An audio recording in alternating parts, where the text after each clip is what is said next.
The first thing she said to me was not a greeting. It was a correction.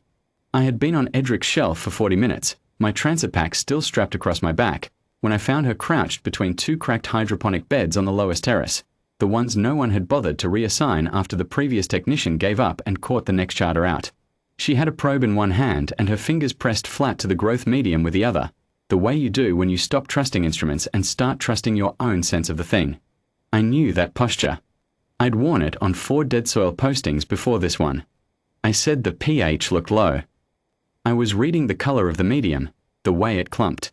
She said it wasn't the pH. She was right. It was the moisture gradient, too wet at the base, vapor-locked underneath where the terrace had cracked and sealed over. A slow drowning, not an acidity problem. I should have caught it from the clumping alone. I told her so. She looked up at me then, really looked, the way people do when they're deciding if the admission is genuine or performance, and said nothing for a moment. Then she moved her probe 6 centimeters to the left and showed me the moisture reading. I knelt down in the dirt beside her without thinking about it. I had a core sampler in my kit. I offered it. She took it.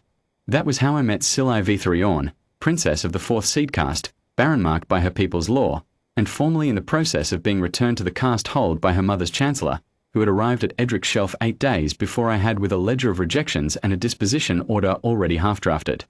I did not know any of this at the time. I knew a woman who understood soil. Edric's shelf was what happened when a colonial venture ran out of money before it ran out of ambition. Hydroponic terraces cut into a hillside at bad angles, overcast sky that hadn't broken in 11 years according to the station log, and a rotating population of contract workers who arrived, lasted 1 growing cycle, and left. The V3 had established a trade bonding post here because the shelf produced 3 strains of a root crop that only grew in this specific mineral-heavy substrate, strains that the V3 seed caste controlled and that the wider galactic market paid for.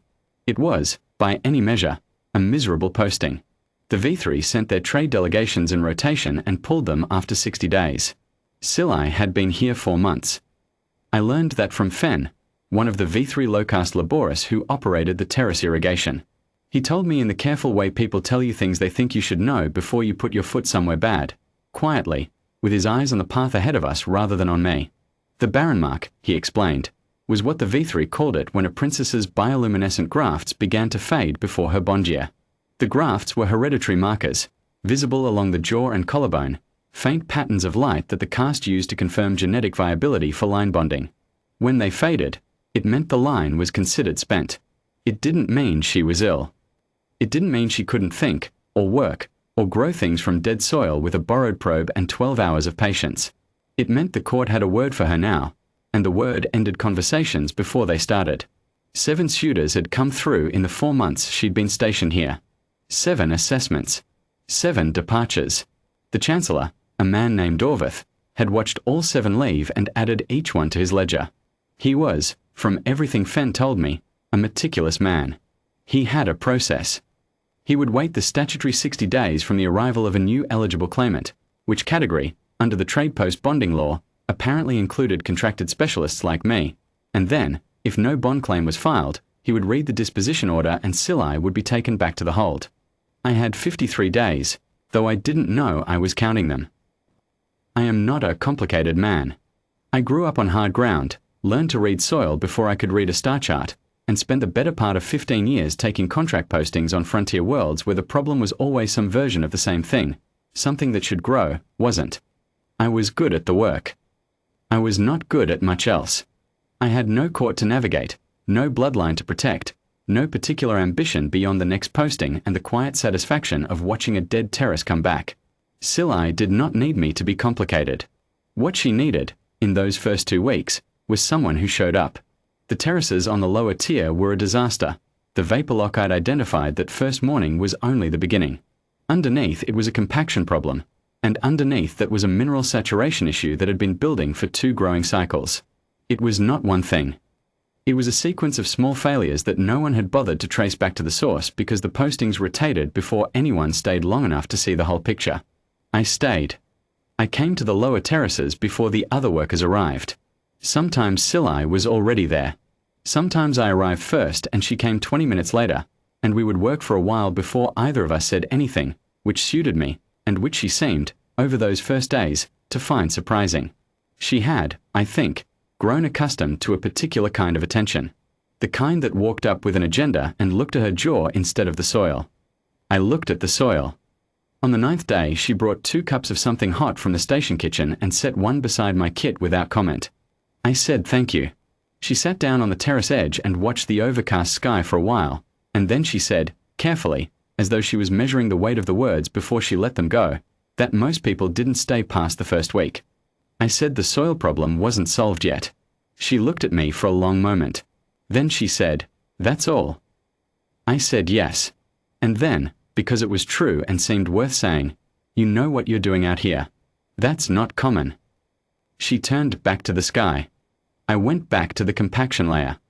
But something shifted in the quality of the silence after that, the way it can, when a person decides to stop waiting for the thing they're afraid of.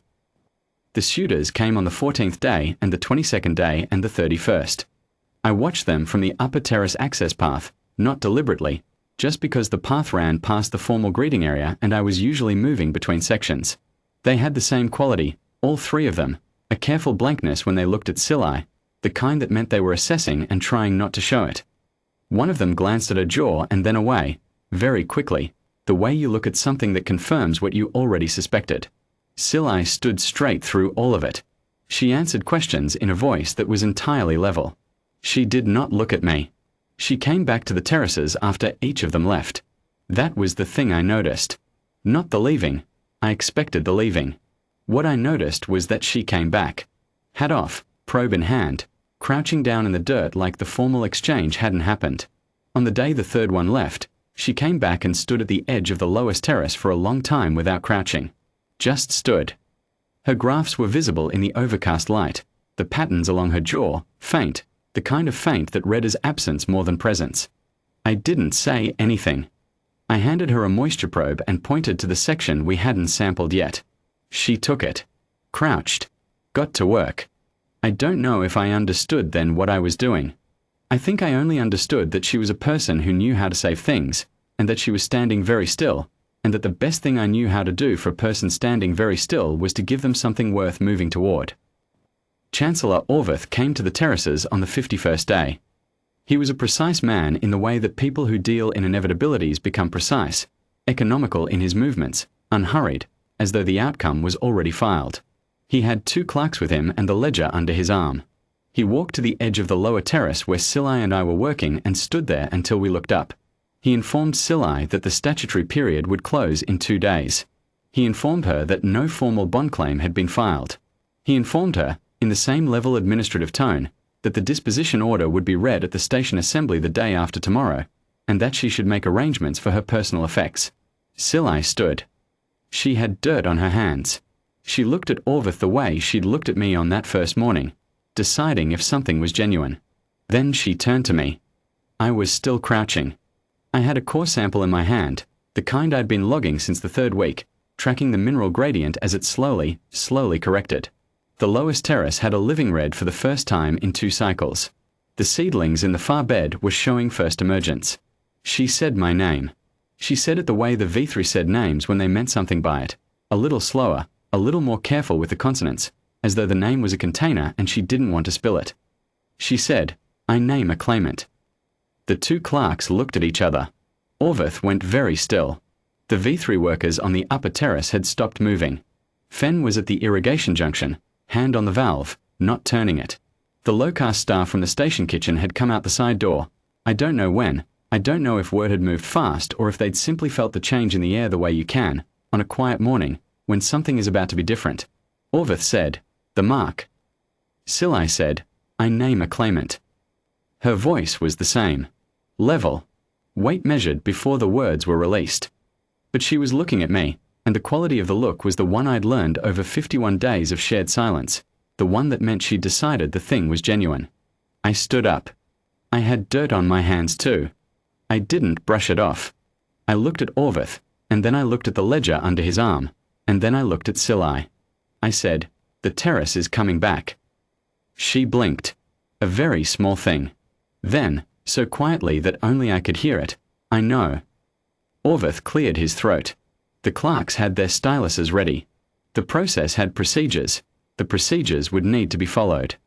He said the claim would need to be formally logged, that there would be a cast review, that the Baron Mark classification remained a matter of court record regardless of any claim filed at a trade post. I said that was fine. I had time. I was on a rolling contract. One of the low-caste kitchen workers, a woman I'd nodded to every morning when she brought the thermals out, made a sound that was not quite a laugh and not quite a breath and was something in between. And then the V3 laborer at the irrigation junction turned the valve, and the water moved into the lower terrace, and the seedlings in the far bed shivered in the flow. Orvith wrote it in the ledger. I watched him do it. His pen moved in the careful, economical way of a man recording a thing that had already happened. That evening Scylla came to the lower terrace alone, after the others had gone. I was running a final moisture check on the beds we'd reclaimed. She sat on the terrace edge, the same place she'd sat on the 9th day with the 2 cups of hot liquid, and watched the overcast sky, which was doing what it always did on Edric's Shelf, which was nothing at all. No stars. No break in the cloud. Just a grey that was almost peaceful once you stopped expecting it to change. She said she didn't know if the cast review would hold. I said I didn't either. I was crouching again. I had my hand flat to the growth medium, trusting my own sense of the thing, which had taken me 15 years to learn to trust. She said it might not matter. That the mark was still there, that the court's word for her was still the court's word, that a claim filed at a frontier trade post by a contract soil technician was not the kind of thing that moved institutions. I said institutions were not the thing I was trying to move. She looked at me. I said, "You brought something back here that was dead. Twice, before I arrived, you tried. I can read the logs. You kept working the lower terrace when every other posting before you gave it up." I set the probe down. I know what I'm looking at. I've been doing this a long time.